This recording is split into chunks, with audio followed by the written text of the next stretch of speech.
They planned my baby's life without me. I was the last person anyone expected to get pregnant. I had no boyfriend, no stable job, no big plan. I was 27 and had always been treated like the clumsy one in the family. The one who forgot things, made the wrong choices, needed guidance. My older sister, Anna, was the opposite. Married for 7 years, organized, responsible, great job. Trying for a baby the entire time, with no luck. When I told my family I was pregnant, the room went silent, then the questions started. Do you know who the father is? What was I going to do? How would I manage? Before I even had time to answer, my sister started crying, and the conversation shifted. My mom said it might be a blessing in disguise. My aunt said everything happens for a reason. Later that night, my mom sat me down and said something I'll never forget. She said Anna deserved this more than I did. They didn't say give up your baby right away. Not directly. They said things like think about what's best for the child.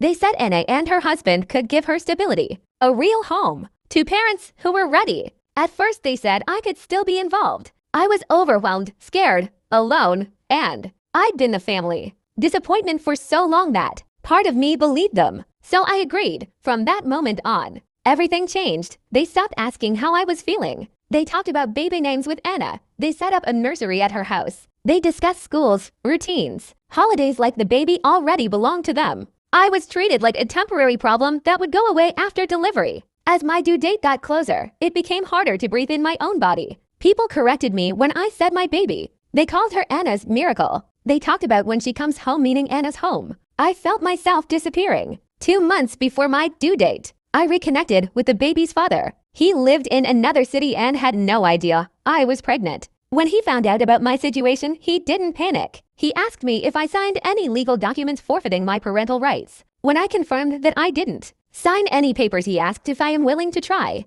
and be a family. For the first time, someone asked me what I wanted. We didn't know each other well, but I was willing to try. I didn't tell my family when I went into labor. I left quietly after my daughter was born. I informed my family. I said I had decided to keep my child, that her father and I were raising her together, that I needed space.com and that this decision was final. They don't know which city I moved to. They don't know our address. What they do know is that I didn't play the role they assigned me and that made them so very angry and aggressive. But to tell you the truth, I'm happier than I've ever been. Not because life is easy, but because, for the first time, I wasn't erased from my own story. We planned to get married and his family accepted me in a way mine never could.